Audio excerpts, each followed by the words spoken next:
we're going to jump into a very important part of our dog's daily life and how it applies to their behavior, because most of the time when people talk about dog training, and when we talked about the learning processes, people focus on commands. When I give a dog a command, how does the dog respond? And then you deal with behavior modification, where it's like the dog is already doing things we don't want them to do, and they can be very problematic. And if we understand where those behaviors come from, we can address them right on the spot and extinguish them permanently. Because let's face it, there's going to come a point in time where a dog will engage in something either we didn't train them or you didn't train them. So for example, digging in the yard, right? We didn't teach your dog how to dig in the yard at boot camp, and that's something that we don't want to have happening at home, or a variety of other things. And the thing is when a dog engages in an unwanted behavior and they get a favorable outcome, it is going to reoccur over and over and over again. So, and one of the things that I'll share with you guys is a story of what happened to me, which was a self-reinforced behavior. So I've got one of these Traeger grills, and I love this thing, right? It's like you pour the wood pellets in it, and it makes perfect food every time. And I'm not sponsored by Traeger. I should be, but I'm not, because I love their grills and I love talking about them, right? But I was making a whole chicken, and I was cooking it, and I was going, okay, I don't know what the internal temperature is, so I go and put one of these thermometers in there. And 10, 15 minutes later, it starts beeping at me that the chicken's ready to go, and I'm all excited. Here comes dinner, right? So I open up the top, and I grab that thermometer, and I burned my hand. I had a nice white line right down my hand where I grabbed it. Now I was upset with myself for making such a foolish mistake.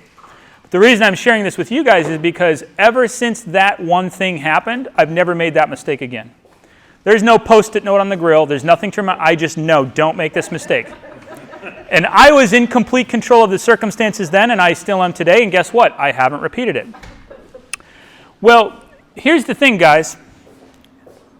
Going home, your dog also will engage in certain behaviors that can be self-reinforced. So let's say tomorrow you make yourself a turkey sandwich, and you go out into the living room to watch your favorite TV show. You set it down and you realize, I forgot my napkin or beverage, right?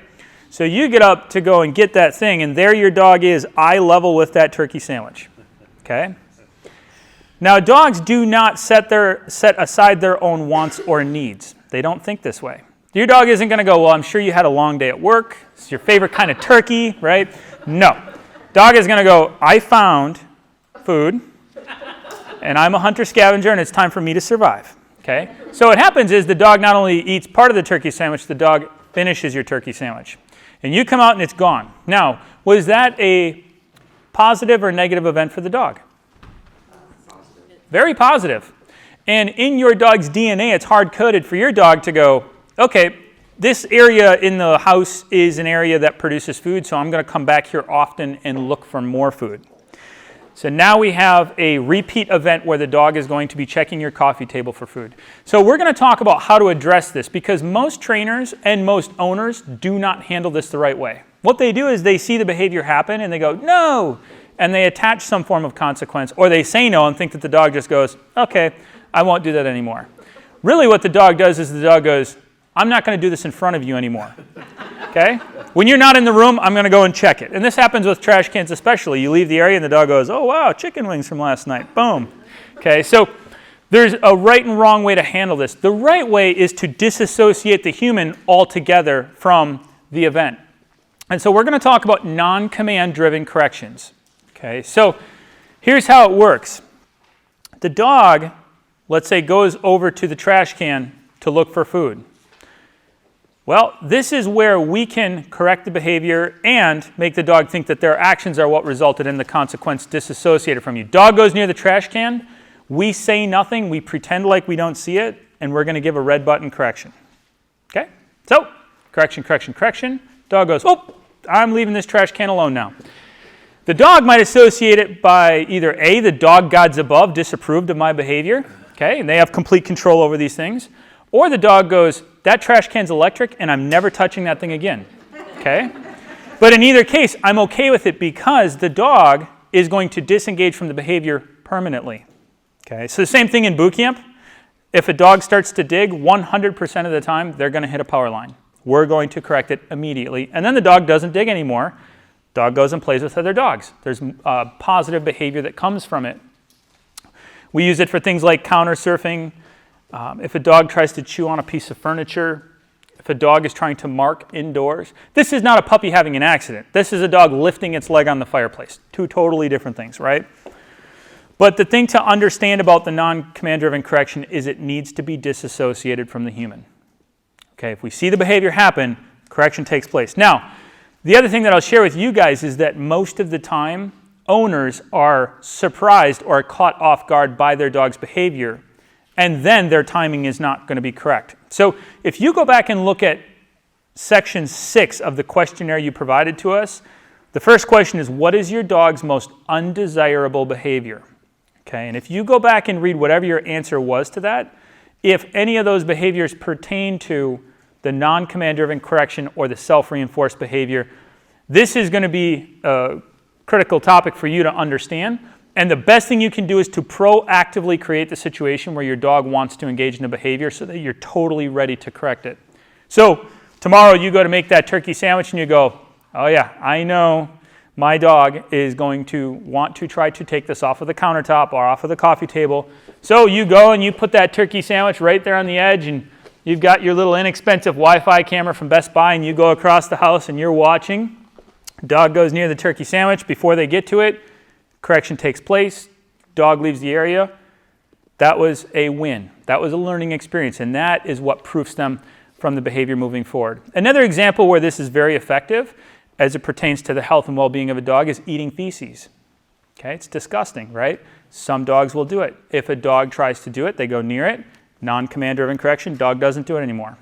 Okay. The point is, though, we want them to associate their behavior with why the thing took place disassociated from the human.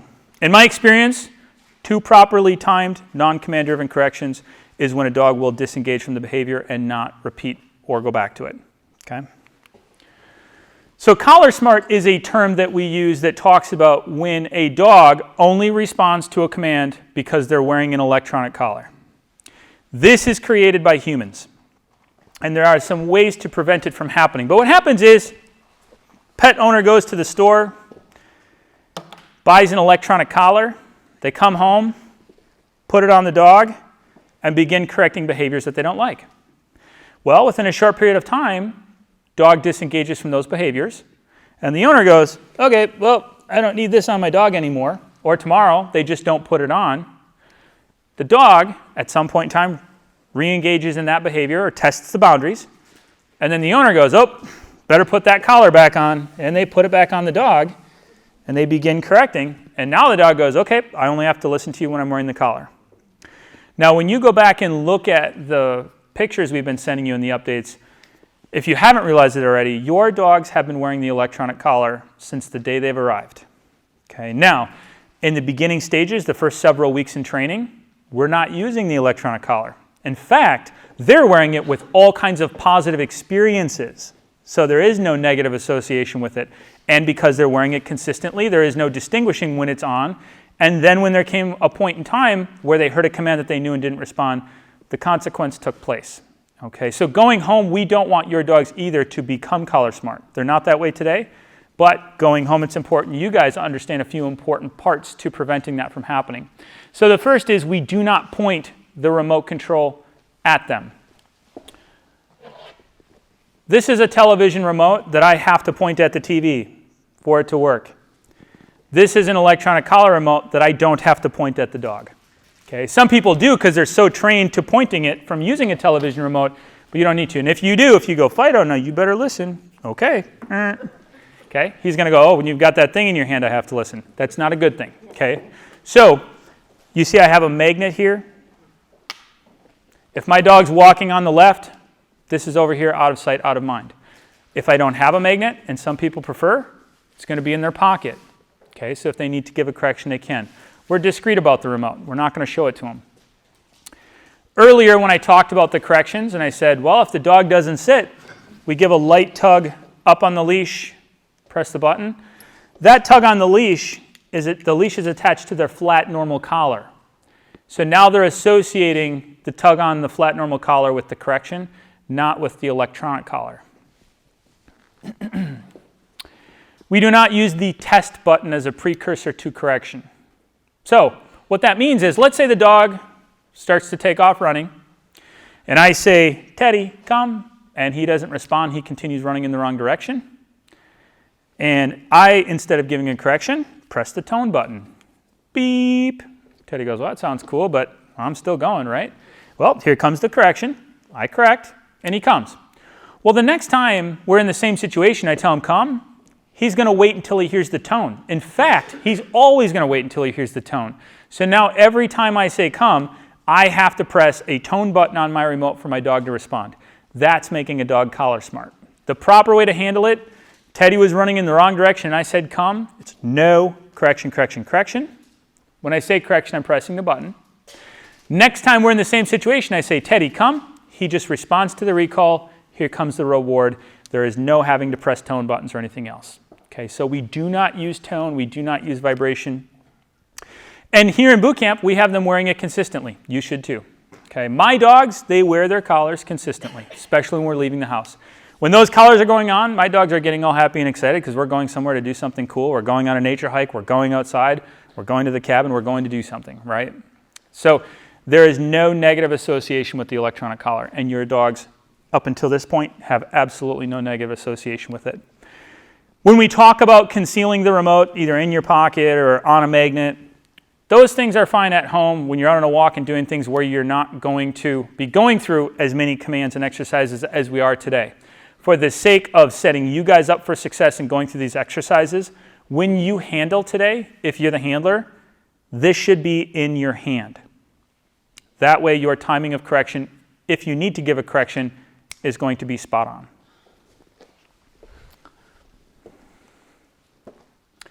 Electronic collar safety, a couple of notes. So irritation to the neck can occur. Now, it can occur from wearing a pinch collar, an electronic collar. It can come from wearing a flat normal collar. Okay? I've seen dogs get either pinch marks, discoloration of the fur, variety of things. Similarly, everybody here today is wearing shoes or boots. Well, there's some point in time in life where you may have gotten a blister on your foot or some form of discomfort from it. These things can happen, but guess what? Everybody is still wearing shoes or boots here today. We just modify either the style, shape, or time that we're going to be wearing them. So there's a couple of things to understand. Number one, yes, irritation can occur. That's life. Every dog's skin type, coat type, all of it can vary. But there's a couple of things that we can do to help prevent it from happening. Okay? And again, it can occur from itching at the neck, can occur from itching at the neck, rubbing on their neck or face, can come from playing with other dogs. They bump into each other. There's 2 contact points there. Skin acne, they can get a hot spot if there's moisture in there. A couple of things can help prevent it though. Number one, the electronic collar needs to be snug. If it's loose, that movement and friction can actually cause irritation in itself. One of the reasons why we use the bungee is because when we do tighten it up, we pull up on these 2 knots, or we separate them. When the dog is wearing it, it needs to be snug.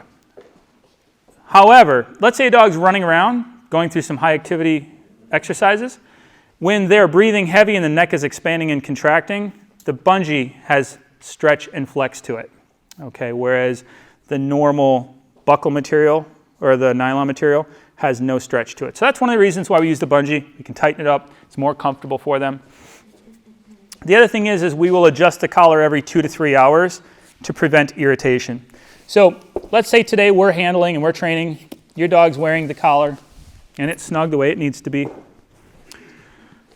This is where it is. So we go through a couple of hours of handler training today. You're going home with your dog and it's time to adjust it.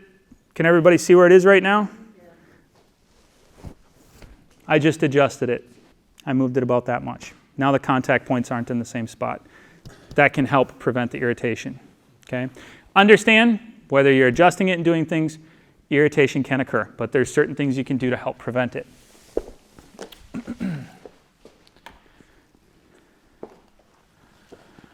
If your dog has been swimming in the water, or let's say it's snowing outside and they love to play in the snow, my dogs do, they roll in it, they tumble in it and do all kinds of fun stuff. They can get wet.